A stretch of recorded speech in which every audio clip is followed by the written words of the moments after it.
Thank you, thank you. It's very nice to see you all. It's much nicer to see you than all the people I was seeing in the airport waiting room. They were nice for a while, but after a couple of hours, we got to know each other too well. I'm very sorry that we were late, and we were very upset to be waiting and imagining you all sitting here, and thank you for having the patience to wait. My talk has gone from a very elaborate, carefully planned talk where I was going to show you about 25 concrete techniques you can follow in a MOOC to make students engaged. I now have 15 minutes. I don't think I can pull that off. Rather than saying that really quickly, perhaps I'll leave that talk for another day. I am giving it at Taylor's tomorrow. I'll put the video up and you're welcome to watch it. And I'll instead now give you a new very quick 15-minute talk. I think there are three things that I have to establish because I am a visitor. You don't know me very well. But first of all, I want to, before I establish these three things, just talk about what Mushtaq has just said. Mushtaq, like me, teaches engineering.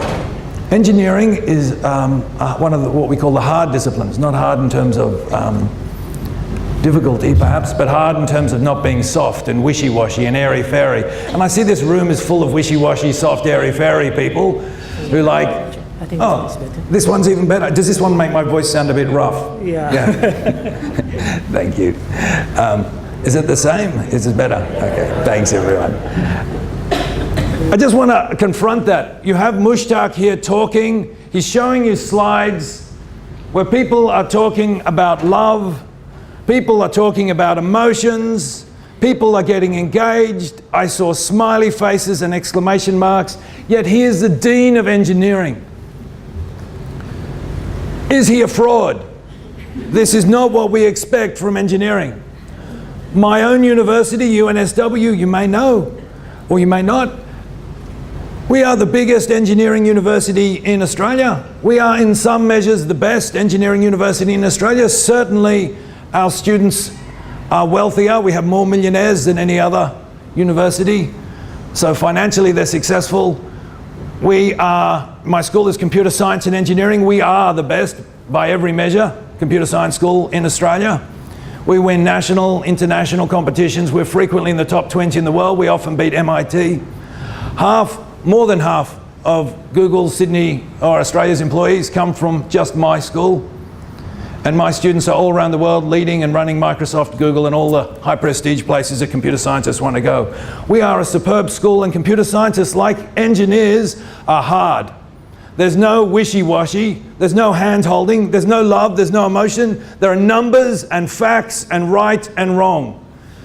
Yet Mushtaq and I will be telling the same story, that MOOCs and education and effective learning are about these things that to us seem alien and weird, but perhaps to you seem to make more sense.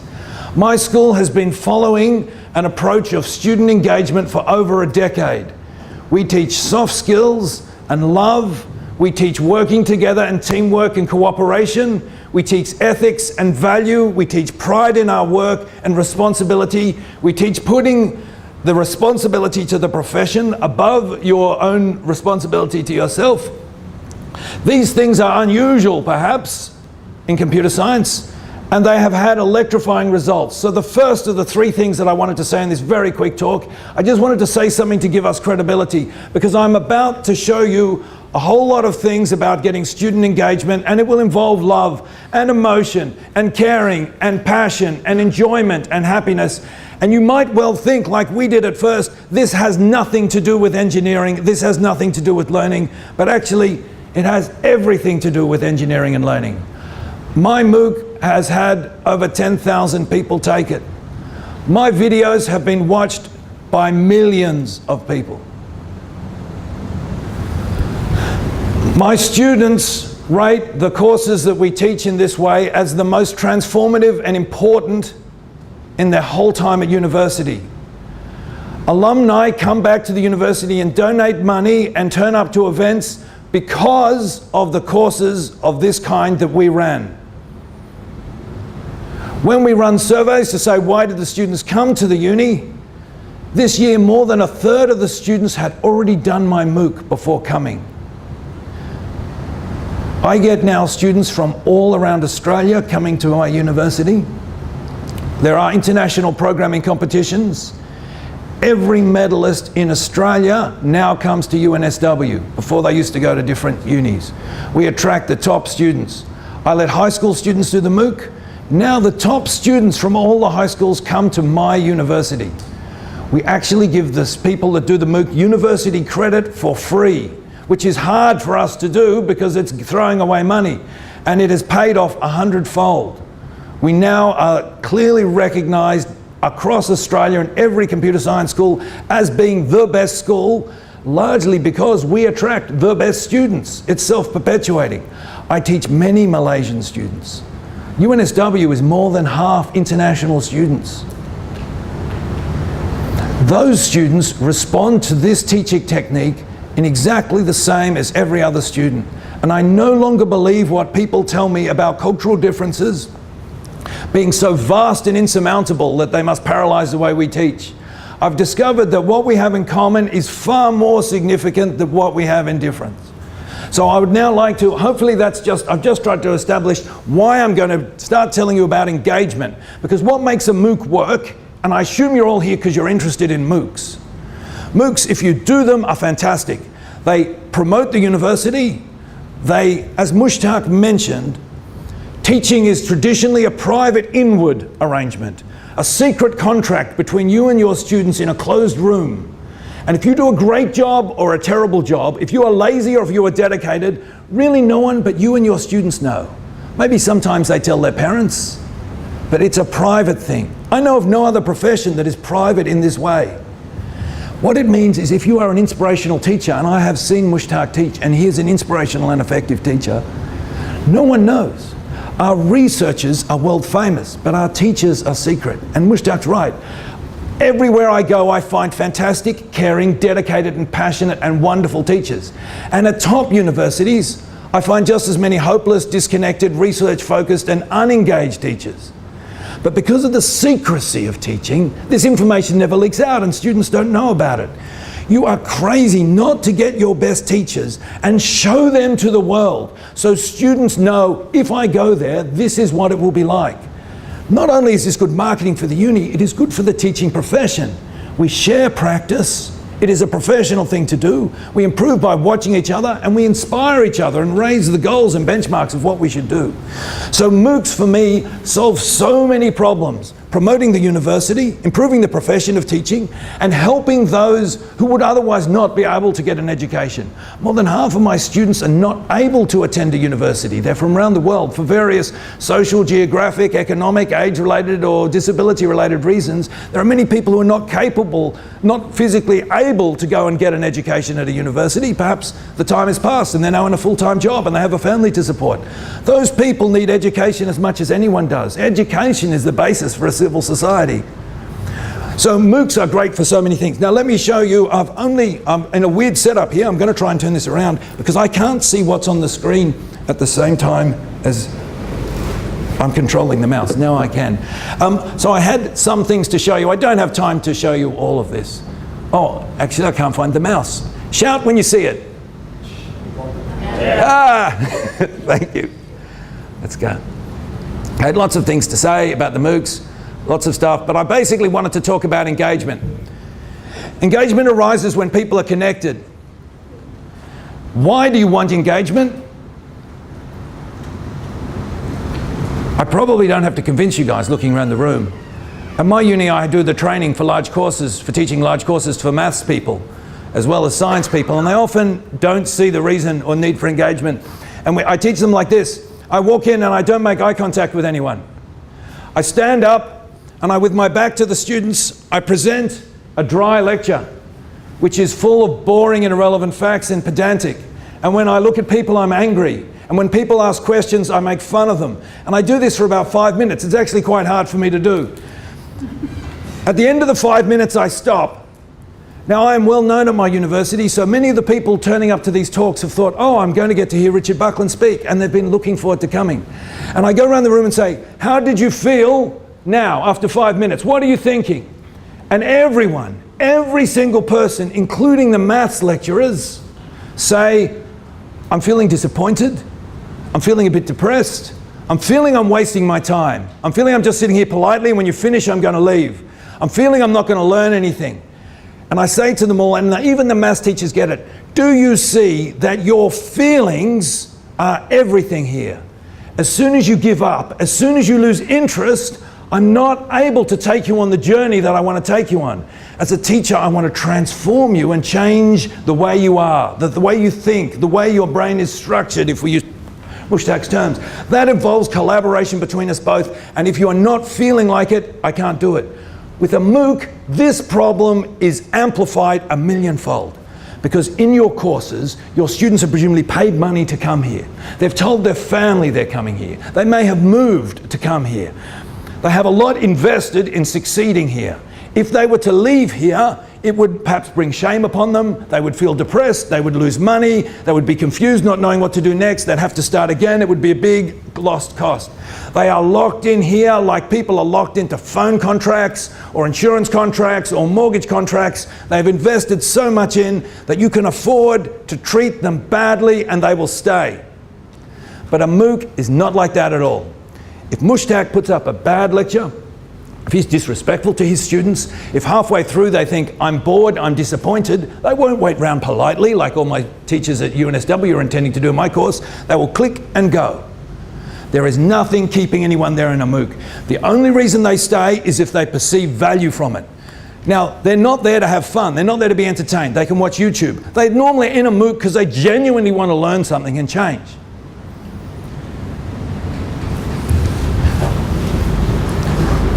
If you're not helping them genuinely learn that thing and change, they will leave.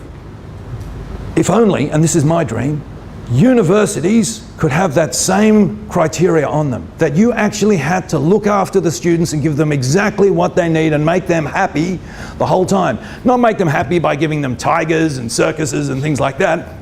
Make them happy in terms of they're thinking about why they're at uni, what they want to achieve, and then making sure you help them get that and they can see that. So at my university, what we do in my school is we run our courses just like our MOOCs. In fact, they're exactly the same on this platform, OpenLearning, that I may or may not have time to show you. I better show it to you. All our courses are the same. So our internal courses are run like MOOCs, and our MOOCs are run like uni courses. And you can get cross-credit for both. And what that means is our MOOCs actually have to teach real content. They can't be the light versions that people often use for marketing. And our uni courses have to be engaged.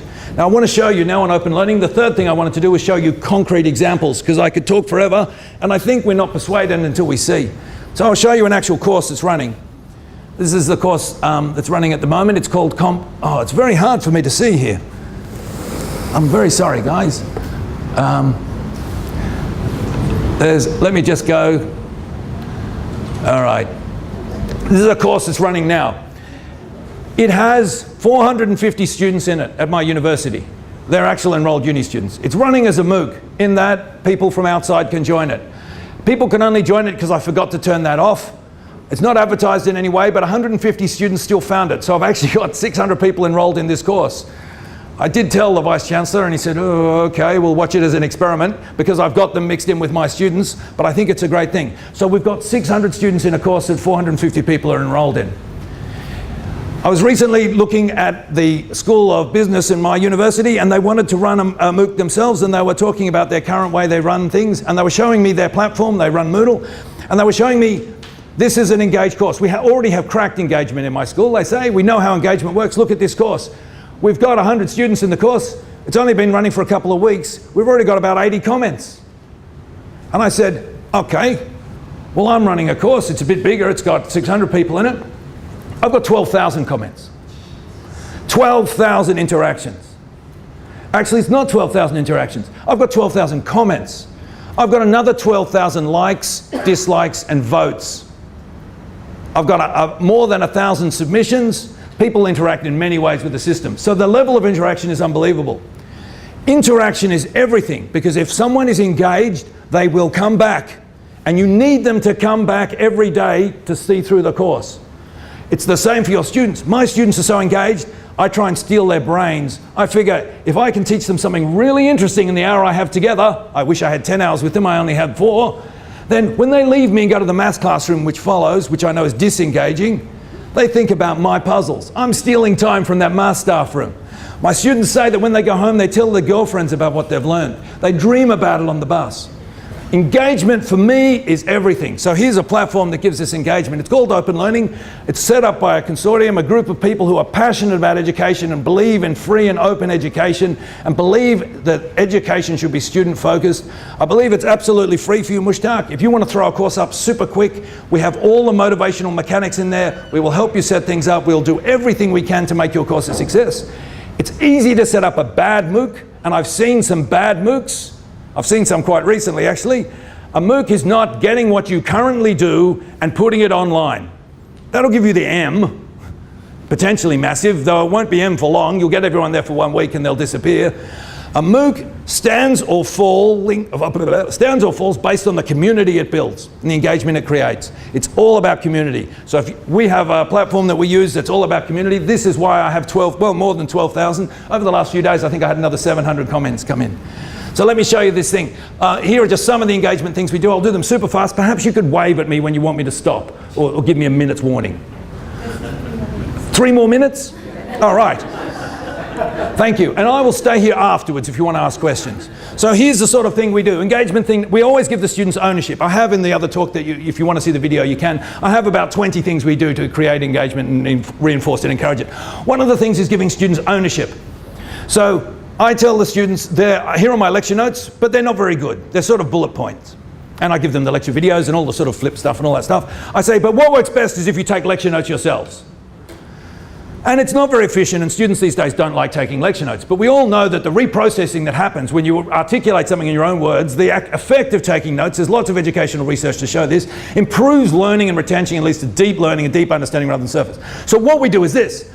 I say, guys, just write the notes, but there's no point you writing your own. Why don't you just write them in this communal area? And I set up an area where they can write lecture notes. And I suggest, oh, your tute should, I've got 450 students, your tute should probably write the notes for the first video, and your tute should probably write them for the second. But everyone has a whack at it, and everyone can change it, and everyone can edit it. They're your notes, guys. And this is just one example. I clicked on randomly preloading them to speed my talk up. Here's one example. Students writing the notes on one lecture on binary numbers. So some students came along and just wrote the notes. Now, this is quite good because if there are mistakes in the notes, other students fix them. If there are misconceptions, other students find them. And the students that write the notes feel they're helping other students, and it's creating links of friendship between them. The students that read it are grateful and say, thank you for writing these notes. At the end of the course, there's an exam. I say the exam is closed book, except I'll give you the textbook. And I print out their textbook. So they have a strong incentive, and that's the next thing I wanted to talk about, authenticity. They have a strong incentive to write a good textbook because they can take it into the exam. If they write a terrible one, if it's too long, if it's poorly structured, it's no use in the exam. So here we have to align what's in their interests and what I want them to do. You can't ever trick people to do things. So they have strong incentives to write a good textbook. They write this fantastic textbook. I print it out, I bind it, I put a nice cover on, I let them pick the cover because they have ownership, and it is their book. And I say, the Comp 1917 textbook, written by the class of 2014. It's not even written by me. It's their book. They built it. They take it into the exam. They study from it. The other thing I wanted to say about the exam, last year when the exam was running, students were a bit stressed just before the prac exam because we're a hard engineer. Our exams are hard, okay? They still have to reach the very high levels we expect. I reckon the highest levels in Australia, even with all this wishy-washy. And in fact, the wishy-washy helps them because it motivates them, and I steal their time and their girlfriend's time. So outside the exam, they're standing nervous, and a guy comes up and sets up a table. And he'd announced it on the forum the day before. He said, if you want help before the exam, turn up 2 hours before the exam and there'll be exam help running. Sets up the table, answers questions. The students all thought I had employed a tutor to come and help them, and they were thanking me, saying, thank you for giving us this last minute exams help. I said, no, he's a student in your course. He just wanted to help everyone. So he set up a desk, came in 2 hours early and helped people. Our course is all about community and helping each other. And we get this by handing ownership back to them. It's not my course. I'm a facilitator. I'm helping them learn. I try everything I can to help them learn. But at the end of the day, it's them helping each other to learn. If you can pull that off by making community, a MOOC feeds itself. It just runs itself. I was in hospital, very sick. I was just telling Mushtaq this. Rushed to hospital suddenly 2 years ago, in the middle of running an enormously large course. One of my former students found that I was sick. He left work early. He came in and he gave the lecture himself. without talking to me, without talking to anyone. He told the other students that I was sick and he didn't know what was going to be happening. The students then worked out a roster amongst themselves, and because it's a flipped classroom and I'd recorded the videos before, they put the videos up and they took turns in showing them, and they turned up to lecture sessions and they organised things to teach each other. From hospital, I could occasionally, when I was well enough, click and type and talk back a little bit. But the course ran itself. I was in hospital for a couple of months. At the end, I got a course satisfaction rating of 87%. Now that's quite low. We normally get high 90s. Once I got 100%, a course of 200 students. 199 of them rated at 5, one of them rated at 4. Best course ever, that one. Because of the students. And those students are now running Google, they're doing all these amazing things. So I got to say, building community for me is everything. I don't have time to show you the mechanics and things. I had all these inspirational things I wanted to show you. I don't have a chance. Let me just encourage you, if you're contemplating making MOOCs, do it. It's the best thing for you, the best thing for the uni, and the best thing for the world to do. And don't forget, when you set up a MOOC, don't be so concentrating on the content. Don't think it's all about the production values. Don't think it's all about the videoing. Don't think it's all about that. It's all about making a community of people that want to learn, that are empowered to learn, and then giving them the tools they need to learn and motivate them. So please, if you need any help, I've got some cards here for OpenLearning if you're interested in trying it out. Mushtaq, I'm sure, will sing the praise of OpenLearning because it gives you wings to fly and run these MOOCs with no effort on yourself. Thank you very much, everyone, and I'm sorry again for keeping you waiting.